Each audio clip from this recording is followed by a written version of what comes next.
જય શ્રી કૃષ્ણ. જય પૂર્ણ પુરુષોત્તમ ભગવાન. પુરુષોત્તમ માસમાં અધ્યાય 26 કીધેલા નિયમોનો ત્યાગ.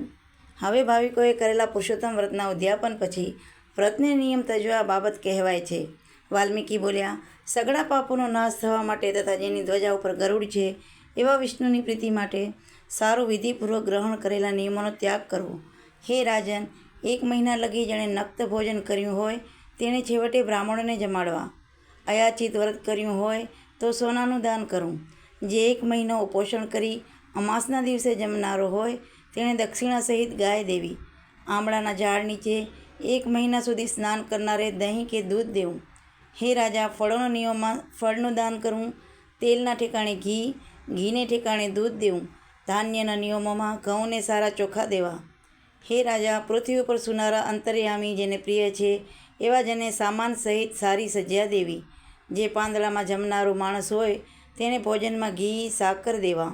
મૌન વ્રતમાં સોના સહિત ઘંટાના તલ તથા સ્ત્રી પુરુષને સ્નેહ સહિત અતિ સારું ભોજન જમાડવું. હે રાજા, નખ તથા કેશને ધારણ કરનાર સમજુ માણસોએ અરીસો દેવો. જોડાનો ત્યાગ કરનારે પગરખાનું દાન દેવું. લૂણનો ત્યાગ કર્યો હોય તો જુદી જુદી જાતના રસો દેવા.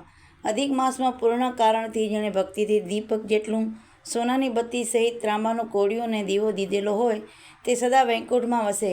એકાંતર ઉપવાસવાળાએ 8 માટીના કે સોનાના ઘણા વસ્ત્રને સોના સહિત દેવા. માસની સમાપ્તિ બ્રાહ્મણને પગરખા સહિત 30 લાડુ દેવા. વળી જે ધારણ કરવામાં સમર્થ ન હોય, ઉપર કયા પ્રમાણે જો ન થઈ શકે તેમ હોય તો તે, હે રાજા, બ્રાહ્મણનું વચન સંપૂર્ણ વ્રતની સિદ્ધિ દેનારું કહેલું છે.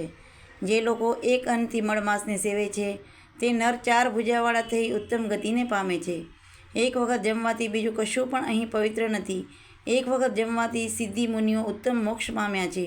જે અધિક માસમાં રાતે જમે છે તે રાજા થાય છે અને મનોકામનાઓ પામે છે, એમાં જરાય સંદેહ નથી. દિવસના પૂર્વ ભાગમાં દેવતાઓ, મધ્યાહન ભાગમાં મુનિઓ અને દિવસના બીજા ભાગમાં પિતૃગણો જમે છે અને પોતાના આત્મા માટે ચોથા કાળ છે. પણ હે નરોના અધિપતિ, સાયકાળના વખત છોડી જે જમે છે તેને બ્રહ્મહત્યા વગેરે પાપો નાશ પામે છે. હે રાજા, રાત્રિમાં જમનારા સઘળા પુણ્યવાળાઓથી અધિક થાય છે. તે મનુષ્ય અશ્વમેઘ યજ્ઞના ફળને પામે છે. તે વિષ્ણુના વહાલા અધિક માસમાં અડદનો ત્યાગ કરવો.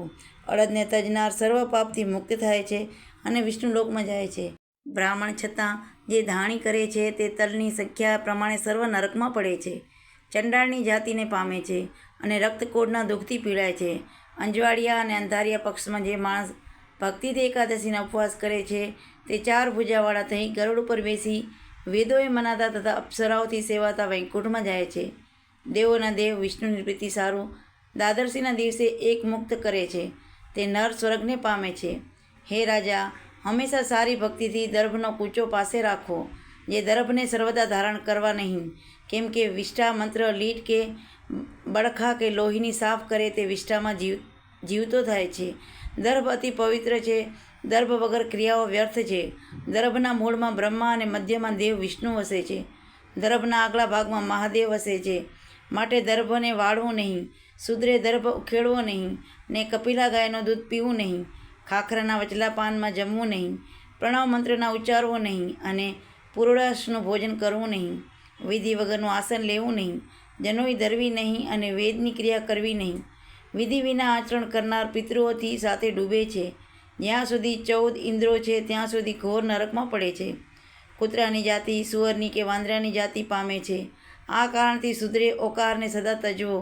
હે પૃથ્વીપતિ, બ્રાહ્મણોને નમવાથી શૂદ્ર પાપથી છૂટે છે. હે મહારાજ, આ કહેલું વ્રત પૂરું કરવું અને દક્ષિણા દેવી. દક્ષિણા દીધા વિના પણ નરો નરકને પામે છે. વ્રતના વિપરીતપણાને પામ્યાથી અંધને કોડિયો થાય છે. પૃથ્વીપાલે પૃથ્વીના દેવ બ્રાહ્મણોના વચનથી ઉત્તમ લોકો દેવતાઓના સ્થાનને પામે છે. માટે કલ્યાણની ઈચ્છાવાળાએ જે મનુષ્ય તેઓના વચનોને ઉલ્લંઘનતો નથી તે વિદ્વાન પુરુષ છે. આ મેં ઉત્તમ ધર્મનું રહસ્ય કલ્યાણને કરનારો, પાપને દૂર કરનારો, કુળને આપનારું, નિત્ય મનને સારું લાગે તેવું અને લક્ષ્મીના પતિને પ્રસન્ન કરવાના કારણથી કહ્યું છે. હે રાજા, તેને સદા જે નરનારી ભાવ ભક્તિથી સાંભળે છે કે વાંચે છે તે યોગીઓના ઈશ્વર વિષ્ણુ લોકને પામે છે. આ પ્રમાણે શ્રી બ્રહ્માંડીય પુરાણમાં પુરુષોત્તમ મહાત્મય કીધેલા નિયમોનો ત્યાગ આ નામનો 26મો અધ્યાય પૂરો થયો. બોલો પૂર્ણ પુરુષોત્તમ ભગવાનની જય. કાંઠાગોર માતની જય. જય શ્રી કૃષ્ણ.